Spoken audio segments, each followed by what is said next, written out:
तीन खास बड़े मुद्दों पर सेबी की बोर्ड बैठक में आज चर्चा हुई है। पहला, म्यूनिसिपल बॉन्ड मार्केट से रिलेटेड नए रेगुलेशंस आते हुए दिख रहे हैं। इसका मतलब साफ है कि अर्बन इंफ्रास्ट्रक्चर को जोर देने का जो सरकार का इरादा है, ये इंफ्रास्ट्रक्चर बेहतर करने का इरादा है, सो स्मार्ट सिटीज बनाने का जो सरकार का इरादा है, उसके लिए जो कुछ पैसे की जरूरत होगी इन नगर निगमों को, म्यूनिसिपल कॉर्पोरेशंस को, उसके लिए पैसा जुटाना आसान होगा। अब ये नगर निगम पैसा जुटाने के लिए मार्केट में आ पाएंगे, अपने बॉन्ड्स को लिस्ट करवा पाएंगे, पब्लिक को ये बॉन्ड ऑफर कर पाएंगे और इनकी मॉनिटरिंग के लिए एक एजेंसी बनेगी और साथ ही साथ इनके लिए जो कुछ भी पैसा होगा वो एक अलग एस्क्रो अकाउंट में जाएगा, ताकि उस प्रोजेक्ट की रेटिंग हो सके और साथ ही इस प्रोजेक्ट से आने वाले पैसे का सही इस्तेमाल वापस इन्वेस्टर्स को जाने के लिए किया जा सके। तो ये छोटे छोटे नगर निगम अब बाजार में ज्यादा पैसा उठाने की कोशिश करते हुए दिखेंगे। दूसरा बड़ा मुद्दा बैंकों के कर्जों का, जो बैंक कंपनियों को कर्ज देते हैं और वो कर्ज एनपीए हो जाते हैं, उनको इक्विटी में कन्वर्ट करने को लेकर नियमों को आसान किया गया है। सबसे बड़ी मुश्किल ये थी कि जो कुछ भी सेबी के नियम थे कि 26 हफ्तों की एवरेज या फिर पिछले 2 हफ्तों की एवरेज में से जो भी ज्यादा हो उस प्राइस पर इसे इक्विटी में कन्वर्ट किया जाना चाहिए, और इससे बैंक्स को बड़ी मुश्किल आती हुई दिख रही थी। अब सेबी ने ये कहा है कि यहां पर इस तरह का कोई फॉर्मूला लागू नहीं होगा, आपको सिर्फ और सिर्फ ये करना है कि आप फेयर वैल्यू या फिर जो कुछ भी फेस वैल्यू है उसके ऊपर की प्राइस हो उस पर आप इन्हें कन्वर्ट कर सकते हैं, और 51% से ज्यादा होने पर ही आपको टेक ओवर कोड ट्रिगर होती हुई नजर आएगी। सारे सिक्योर्ड जो लेंडर्स हैं वो मिलाकर अगर 51% से ज्यादा कन्वर्ट करते हैं तभी टेक ओवर के नियम लागू होंगे, अदरवाइज नहीं। तीसरा बड़ा मुद्दा जो गिफ्ट सिटी या यूं कहें कि इंटरनेशनल फाइनेंशियल सेंटर को लेकर था, उसमें सेबी ने काफी कुछ बदलाव करने की घोषणा की है। गाइडलाइंस यहां पर उन्होंने रखी है सबके सामने 1 अप्रैल से जो लागू होने, और इसमें यह कि इन सेंटर्स में, इन गिफ्ट सिटीज में इंटरनेशनल एक्सचेंजेस खुल सकेंगे। अगर फर्ज करें डाओ या फुटसी हिंदुस्तान में अपना एक्सचेंज खोलना चाहता है तो जाहिर सी बात है वो इस तरह की सिटीज में आकर यहां पर एक्सचेंज खोल पाएगा। फॉरेन कंपनियां फॉरेन करेंसी में कैपिटल रेज कर पाएगी। इंडियन इन्वेस्टर जो एक लिमिट तक बाहर के शेयर खरीद सकते हैं, हम चाहे तो डाउ में या फिर फुटसी में जाकर कोई विदेशी शेयर खरीद सकते हैं, वो शेयर खरीदने के लिए वहां नहीं जाना होगा। जो लिमिट है उस लिमिट के भीतर आप इस तरह के शेयर यहीं पर खरीद पाएंगे, और सब तरह के इन्वेस्टर्स, चाहे वो म्यूचुअल फंड हो, एफआईज हो, एनआरआईज हो, उनके लिए यहां पर पार्टिसिपेशन के मौके मिलेंगे। तो ये सारे मुद्दे हैं। इन सारे फैसलों पर चर्चा करने के लिए हमारे साथ जाने माने एक्सपर्ट्स का एक बड़ा पैनल है। मार्केट एक्सपर्ट अजय बग्गा साहब है हमारे साथ, सेबी के पूर्व एग्जीक्यूटिव डायरेक्टर जयंत गुप्ता साहब, जय सागर एसोसिएट्स के पार्टनर सुनील जैन साहब, और अमर उजाला ग्रुप के एग्जीक्यूटिव एडिटर MK वेणु साहब। आप सबका स्वागत है।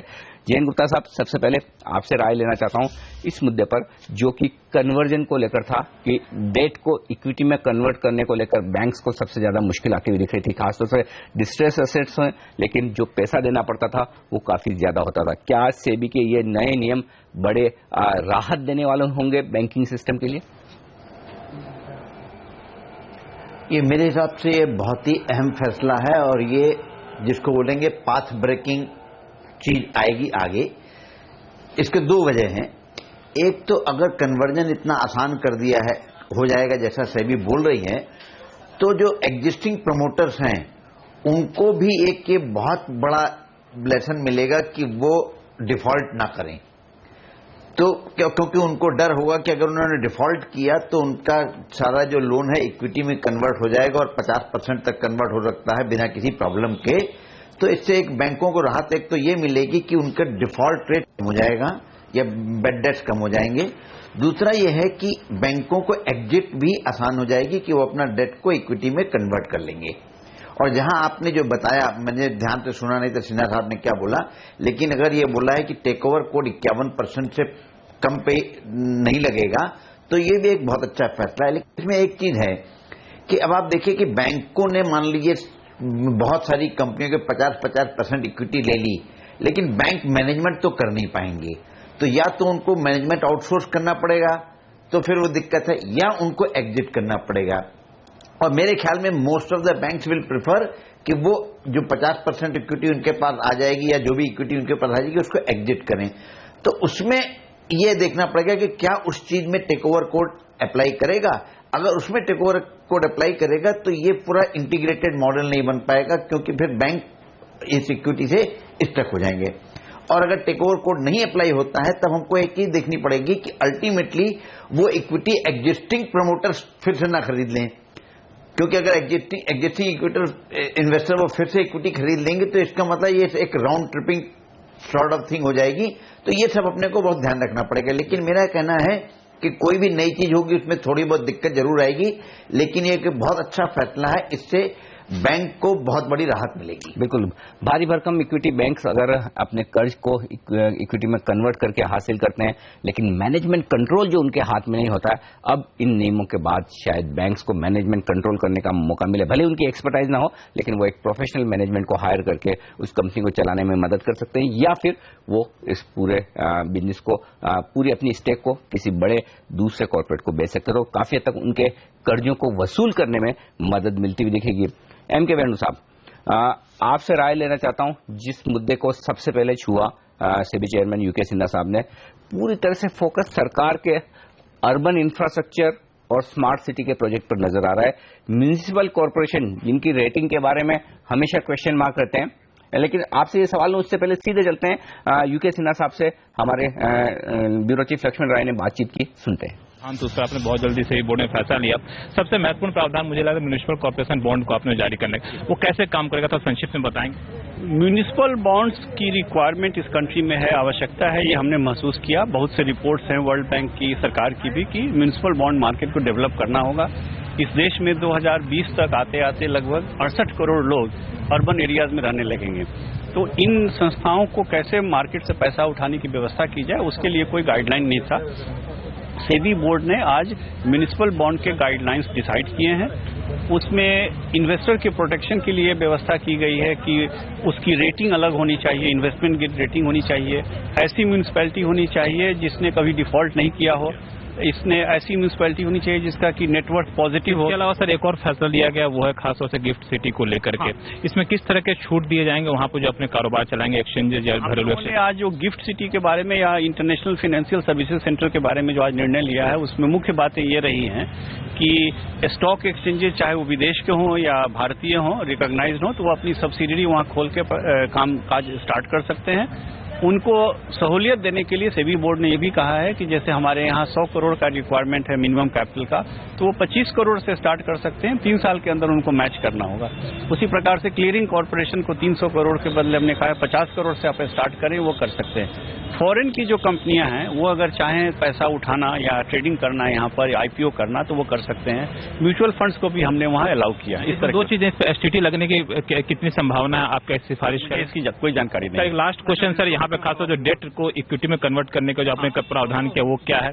डेट को इक्विटी में कन्वर्ट करने का प्रावधान ये है कि अभी भारतीय बैंकिंग इंडस्ट्री में काफी नॉन परफॉर्मिंग एसेट्स हो गए हैं और बैंकों की ये फीलिंग है, रिजर्व बैंक की ये फीलिंग थी कि प्रोमोटर्स इसमें बहुत कोऑपरेट नहीं कर रहे हैं। तो लोन एग्रीमेंट्स के हिसाब से बैंकों को ये राइट है कि वो डेट को इक्विटी में कन्वर्ट करें, लेकिन सेबी के जो गाइडलाइन थे वो उसमें रास्ते में आ रहे थे कि प्राइसिंग क्या होगा, क्योंकि ऐसे 1-2 उदाहरण आए हैं जहां की बैंकों ने कन्वर्ट किए हैं बहुत हाई प्राइस पर बिकॉज ऑफ सेबी रिक्वायरमेंट।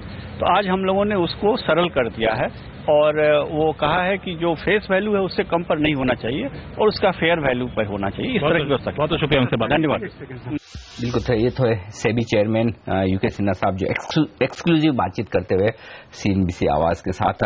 वेणु साहब, आपसे वही सवाल मैं ले रहा था, म्यूनिसिपल बॉन्ड्स को जारी करने के लिए एक बेहतर रेगुलेशन लाने की कोशिश सेबी की, क्या ये कहना चाहिए कि इससे फायदा वाकई में हो पाएगा? क्योंकि दिक्कत यह है कि इन कॉर्पोरेशंस की रेटिंग्स काफी अब तक खराब रही हैं और इनके रीपेमेंट पर हमेशा सवालिया निशान उठ रहे हैं, लेकिन प्रोजेक्ट टू प्रोजेक्ट बेसिस पर सेबी की रेटिंग देने की कोशिश है अब।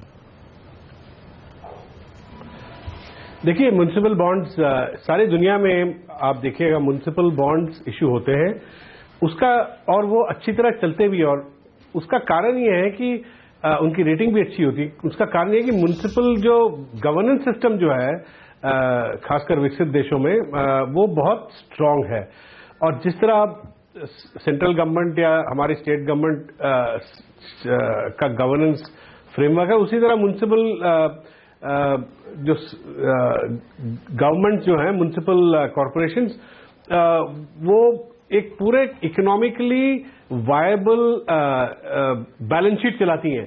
अब इंडिया में प्रॉब्लम यह है कि अभी तक म्युनिसिपल लेवल पे ठीक से हमारा गवर्नेंस इवॉल्व नहीं हुआ, डिवॉल्व नहीं हुआ रादर। हालांकि 74th अमेंडमेंट में ये कहा गया था कि म्युनिसिपल और पंचायत लेवल पे पावर्स देनी चाहिए, मगर वो सारी पावर्स जो वहां की एक पुख्ता पॉलिटिक्स एक जनरेट होती है, एक हेल्दी पॉलिटिक्स, म्युनिसिपल पॉलिटिक्स वो भी नहीं हुई है, और म्युनिसिपल बैलेंस शीट खराब है। तो ये सब चीजें जब तक पहले ठीक नहीं होंगी, उससे पहले हम म्युनिसिपल बॉन्ड्स की बात नहीं कर सकते। हाँ, कुछ प्रोजेक्ट स्पेसिफिक हो सकता है, कोई म्युनिसिपल कॉर्पोरेशन अगर कोई एक स्पेसिफिक प्रोजेक्ट सेटअप कर रही है, जैसे कोई वेस्ट मैनेजमेंट प्रोजेक्ट कर रही है, तो उसके लिए अगर बॉन्ड इशू करे तो अगर उसकी अगर रेटिंग हो सकती है ठीक, अगर उसमें अगर वायबिलिटी हो।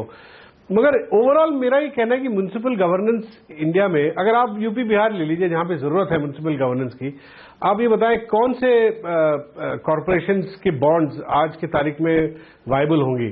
तो ये उससे भी जुड़ा हुआ है कि स्टेट गवर्नमेंट की जो इकोनॉमिक हेल्थ से भी जुड़ा हुआ है। ये हो सकता है कई अच्छे जो स्टेट्स जो हैं, जैसे गुजरात, महाराष्ट्र, तमिलनाडु, कर्नाटक जैसे स्टेट के म्युनिसिपल बॉन्ड्स अच्छा कर सकते हैं, मगर इससे ये हमारे जो कई जो पिछड़े हुए स्टेट से, जहां पे जरूरत है इन चीजों की, जहां पे फंडिंग की जरूरत है, इनकी इकोनॉमिक गवर्नेंस और पॉलिटिकल गवर्नेंस दोनों जब तक इंप्रूव नहीं होती, तब तक वहां की जो म्युनिसिपल बॉन्ड्स, मुझे नहीं लगता कि वो मार्केट अच्छी तरह रिसीव करेगी उन्हें। राइट, तो साफ तौर पर देखना होगा कि आगे किस तरह से यहाँ पर डेवलपमेंट होते हैं। लेकिन फिलहाल एक बात साफ है कि इंफ्रास्ट्रक्चर को बढ़ावा देने के लिए से भी यहाँ पर सरकार के साथ कदम मिलाने की कोशिश करती हुई दिखे। स्मार्ट सिटी प्रोजेक्ट सक्सेसफुल हो, इसके लिए म्युनिसिपल कॉर्पोरेशन ज्यादा पैसा बाजार से जुटा पाए। लेकिन इसके अलावा एक और इंटरेस्टिंग और अहम डेवलपमेंट जो होता दिखा है, इंटरनेशनल फाइनेंस सेंटर या यूं कहें कि गिफ्ट सिटी के तौर पर इनके लिए गाइडलाइंस आती हुई दिखी है। क्या है ये गाइडलाइंस और इसका किस तरह का असर पड़ेगा, क्या कुछ बदलाव होंगे हिंदुस्तान में इन गाइडलाइंस के चलते, इन सब पर चर्चा करेंगे हमारे एक्सपर्ट से एक छोटे से ब्रेक के बाद।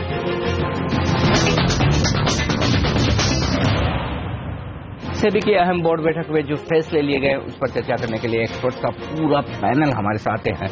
मार्केट एक्सपर्ट अजय बगाज, सेबी के पूर्व एग्जीक्यूटिव डायरेक्टर जयंत गुप्ता साहब, जे सागर एसोसिएट्स के पार्टनर सुनील जैन और अमर उजाला ग्रुप के एग्जीक्यूटिव एडिटर MK वेणु साहब। सुनील, आपसे राय लेना चाहता हूं, जिस मुद्दे पर फोकस था, काफी उम्मीद की जा रही थी कि पूरी क्लियर कट गाइडलाइंस आती हुई दिखेगी गिफ्ट सिटी या फिर इंटरनेशनल फाइनेंस सेंटर को लेकर। कुछ छूट दी है नए एक्सचेंजेस खोलने को लेकर या फिर विदेशी एक्सचेंज आकर अपनी यहाँ सब्सिडरी खोलना चाहें, लेकिन अब भी जो बड़े मुद्दे दो हैं टैक्सेशन को लेकर, STT लगेगा या नहीं जो यहाँ पर एक्सचेंजेस खुलेंगे, और दूसरा यह कि यहाँ से जो कमाई होगी उन पर किस तरह का टैक्स होगा, उस पर शायद से भी फैसला नहीं ले सकती। तो क्या इनकी हालत वैसी होगी जैसे रीट्स की थी, जब तक टैक्स को लेकर क्लियरिटी नहीं आई तब तक कुछ काम नहीं हो पाया? बिल्कुल, टैक्स जो है डेफिनेटली किसी भी फाइनेंशियल सेंटर को आप देखिए, वर्ल्ड में जितने भी लीडिंग फाइनेंशियल सेंटर हैं, वो जब भी किसी कंट्री में एस्टैब्लिश हुए तो टैक्स रिलीफ और टैक्स का पैकेज हमेशा साथ चलता है, और तभी एक फाइनेंशियल सेंटर सही मायनों में डेवलप हो सकता है और विदेशी पूंजी को, फॉरेन कैपिटल को अट्रैक्ट कर सकता है। STT जो है वो एक लॉन्ग टर्म कैपिटल गेन्स में छूट देता है। एक छोटा सा टर्नओवर टैक्स लगाने की वजह से आपको लॉन्ग टर्म कैपिटल गेन्स और शॉर्ट टर्म कैपिटल गेन्स पर टैक्स कम लगता है, और जो नेट रिटर्न्स इन्वेस्टर्स अर्न करते हैं पोस्ट टैक्स, उसको इंप्रूव करने में काफी मदद करता है। तो निश्चित रूप से अगर STT पर क्लैरिटी आएगी और रिकॉग्नाइज्ड स्टॉक एक्सचेंज जो इंडिया में ऑलरेडी मौजूद हैं, NSE, BSE, उनके साथ साथ अगर गिफ्ट में खुलने वाले नए स्टॉक एक्सचेंजेस पर ट्रेड पर भी अगर हम STT लगाएंगे और long term short term capital gains पर उसी तरह की टैक्स रेजीम देंगे, तो डेफिनेटली गिफ्ट को एक फॉरवर्ड पुश मिलेगा और एक सब्सटैंशियल पुश मिलेगा। इसी तरह से जो एक लार्जर टैक्स पैकेज है वो आपको जो इंडिया से कमाई की जाएगी ये फॉरेन कैपिटल, फॉरेन इन्वेस्टर्स के द्वारा, उस पर आपको देना ही पड़ेगा। अभी जो टैक्स रेट्स हैं वो अगर 20%, 25% टैक्स विद होल्डिंग या TDS की हम बात करेंगे, तो निश्चित रूप से बहुत ज़्यादा आप इसमें ग्राउंड लेवल पर मूवमेंट आती हुई नहीं देखेंगे। हमें डेफिनेटली अपने जो टैक्स रेट्स हैं उनको और बिनाइन करना होगा। जिस तरह से पिछले कुछ 2-3 सालों में फॉरेन एक्सचेंज या एक्सटर्नल कमर्शियल बोरोइंग्स पर हमने 5% का टीडीएस का नया रेट लाया है और उसको कई जगह लागू कर दिया है। तो इस तरह का कोई बेनिफिशियल टैक्स रेट, एक छोटा टैक्स रेट हमें गिफ्ट से होने वाली ट्रांजैक्शंस, गिफ्ट के पूरे एनक्लेव में होने वाली ट्रांजैक्शंस पर हमें इस तरह की कुछ टैक्स रिजीम लानी होगी, जिससे कि हमें ज्यादा से ज्यादा पॉलिसी को पुश मिले। जी अजय, आपसे राय लेना चाहता हूं। हालांकि एजेंडा में ये मुद्दा सबसे नीचे था, लेकिन मार्केट के एंगल से और इन्वेस्टर्स के लिए काफी अहम है कि कंपनियों के जो डिस्क्लोजर नॉर्म्स हैं और डिस्क्लोज करने के जो टाइम टेबल है उसमें काफी इंटरेस्टिंग बदलाव से भी करनी जा रही है। पहली बात तो है कि क्वालिटी ऑफ डिस्क्लोजर्स पर काफी फोकस रहेगा, और दूसरी बात है कि कोई भी डिसीजन अगर बोर्ड ने लिया 30 मिनट के भीतर भीतर आप सूचित करिए एक्सचेंजेस को, और अगर कोई भी इंपॉर्टेंट डेवलपमेंट कंपनी में हुआ है तो 24 घंटे के अंदर ये बताना होगा। कितना इम्पैक्ट पड़ते हुए देखते हैं आप इसका, इन सारे नियमों का? बिल्कुल अनिल जी, इसमें एक तो लेवल प्लेइंग फील्ड हो जाएगी। जो रिटेल इन्वेस्टर को खबर नहीं लगती थी, इंस्टीट्यूशनल इन्वेस्टर को पहले पता लग जाता था, तो ये एक्सचेंज के पास जाएगा और एक्सचेंज इमीडिएटली फ्लैश कर देंगे ये खबर। तो लेवल प्लेइंग फील्ड है। दूसरा, डेप्थ बढ़ाता है हमारे मार्केट में, रूल ऑफ लॉ को और लाता है। तो जैसे सेबी चीफ ने भी कहा कि इनको गाइडलाइंस में तब्दील किया जाएगा और लिस्टिंग डिस्क्लोजर गाइडलाइंस जारी की जाएंगी, तो ये बहुत ही एक पॉजिटिव मूव है और होपफुली इससे फिर और बेटर कॉर्पोरेट गवर्नेंस आएगा भारत में। जैन गुप्ता साहब, हिंदुस्तान को एक इंटरनेशनल फाइनेंस हब बनाने की कोशिश गिफ्ट सिटी या फिर यूं कहें कि इंटरनेशनल फाइनेंस सेंटर के ये गाइडलाइंस के जरिए की जा रही है। क्या ये गाइडलाइंस सफिशिएंट है एक किक ऑफ करने के लिए? देखिए, क्योंकि मैंने इसके बारे में डिटेल में नहीं जाना, लेकिन जितना मैं सुन रहा हूं तो एक ये जो टैक्सेशन का मुद्दा है कि एसटीटी लगेगा कि नहीं लगेगा, ये एक बहुत बड़ा रोड ब्लॉक होगा उसकी सक्सेस और फेलियर के बीच में। लेकिन मेरा इसमें यह मानना है कि अगर वहां पे टैक्सेशन नहीं होगा तो it will be at par with the international standard की बाकी सब जगह जो इंटरनेशनल फाइनेंशियल सेंटर्स होते हैं उसमें टैक्सेशन नहीं लगता है। लेकिन उसका अपने आप को देखना पड़ेगा कि हमारे यहाँ क्या इम्पैक्ट पड़ता है। अब अगर हमारे यहाँ आप देखिए कि अगर हम लोगों ने इसमें यह भी परमिट करेंगे कि resident Indians also can participate in that exchange, वहां पे जो एक्सचेंज खुलेगी, तो इससे होगा कि बहुत सारा हमारा बिजनेस जो है लोकल एक्सचेंजेस का है वो वहां पे जा सकता है, क्योंकि वहां पे टैक्स नहीं होगा और फॉरेन इन्वेस्टर्स सारे वहां पे आ जाएंगे। अब ये देखना पड़ेगा कि उसमें क्या हम वो नई लिस्टिंग करेंगे जो फॉरेन कंपनी लिस्ट कर सकती है, या एग्जिस्टिंग इंडियन कंपनी जो है वो भी वहां पे ट्रेड होंगी। तो ये सब जब तक इन सब चीजों में क्लैरिटी नहीं होगी तो कोई भी ओपिनियन बनाना बड़ा मुश्किल से काम है। एम के वेणु साहब, इसी पर आपसे राय लूंगा, क्योंकि अब फॉरेन कंपनियां हिंदुस्तान में आकर फॉरेन करेंसी में पैसा रेज कर पाएंगी, यानी कि एक तरह से आपके देश के अंदर एक ऐसी वो टेरिटरी होगी जिसे एक तरह से आप कह सकते हैं कि ये फॉरेन कंट्री है, यहाँ पर सब कुछ फॉरेन करेंसी में हो रहा है, फॉरेन इन्वेस्टर्स के द्वारा हो रहा है। इस तरह का जो एक बनाने का एक विचार है सरकार का, जिसके लिए ये गाइडलाइंस आई, कितनी इफेक्टिव गाइडलाइंस दिख रही है आपको? देखिए, ये बात पहले भी मुंबई फाइनेंशियल सेंटर जो था वो भी यही आइडिया था कि हमारे देश के अंदर एक ऐसी टेरिटरी बन जाए जो बिल्कुल एक ग्लोबल फाइनेंशियल जो आर्किटेक्चर है उससे बिल्कुल सीमलेसली मिल जाए। और ये फर्क यहाँ पे इतना है कि उसको गुजरात में शिफ्ट कर दिया गया है, मुंबई से गुजरात में। अब इसको इफेक्टिव बनाने के लिए सीधी सी मैं आपके सामने एक बात कहूंगा कि इसको it has to be as competitive as से सिंगापुर और हांगकांग और शंघाई। आप वहां जाके स्टडी कीजिएगा किस तरह चाइना ने शंघाई को बनाया है और किस तरह जो शंघाई ग्लोबल बिजनेसेस को वहां अट्रैक्ट कर रहा है। बड़ी बड़ी मल्टीनेशनल कंपनियां वहां पे बॉन्ड रेज करती हैं फॉरेन करेंसी में, लोग शंघाई में। और अब वो यहां पे किस तरह होगा, यहां पे टैक्सेशन रेजिम क्या होगी, जैसे अब आपके एक और गेस्ट बोल रहे थे, और इंडिया के और जो प्लेयर्स हैं उनका रिलेशनशिप इस टेरिटरी से क्या होगा, ये सारी बड़ी इलैबोरेट एक फ्रेमवर्क बनाना पड़ेगा। और ये आइडिया तो अच्छा है, मगर इसमें काम बहुत है, इसमें इतना होमवर्क इसमें बहुत होगा। और इसमें गवर्नेंस और जिस तरह उस सिटी में लोग आके रहेंगे, फॉरेनर्स रहेंगे, उनकी सुविधाएं और एक पूरे नए एक इकोसिस्टम और नए तरीके से रहने की और बिजनेस करने की तैयारी, इंफ्रास्ट्रक्चर वगैरह कैसे होगा, ये सारी चीजें काफी डिटेल्स में जाना पड़ेगा। अभी तक आइडिया के लेवल पे ही चल रहा है और मेरे ख्याल कुछ जो पॉलिसी चेंजेस जो करना है उसकी बात हो रही है अभी। राइट, यानी कि गिफ्ट सिटी या यूं कहें कि इंटरनेशनल फाइनेंस हब बनाने के लिए काफी कुछ करने की जरूरत होगी और इस दिशा में पहला कदम यहाँ पर अब सेबी की तरफ से आता हुआ दिखाई, जो उन्होंने गाइडलाइंस दिए। डिटेल में देखेंगे कि इस गाइडलाइंस का क्या असर पड़ता है। टैक्सेशन दूसरा मुद्दा है जिस पर सरकार की तरफ से सफाई आनी बाकी है, तो वो एक बड़ा ट्रिगर हो सकता है जो डिसाइड करेगा कि ये गिफ्ट सिटी वाला जो प्रोजेक्ट है सरकार का एक बड़ा एम्बिशन है वो कामयाब होगा या नहीं। सेबी के इस बड़ी बैठक में जो कुछ भी खास मुद्दे निकल कर आए, जो कुछ भी डिसीजन हुए, उस पर इस खास चर्चा में शामिल होने के लिए सुनील जैन साहब, MK वेणु साहब, जैन गुप्ता साहब और साथ ही अजय बग्गा जी, आप सबका बहुत बहुत शुक्रिया। इस खास शो में मुझे दीजिए इजाजत, बने रहिए हमारे साथ CNBC आवाज पर। नमस्कार।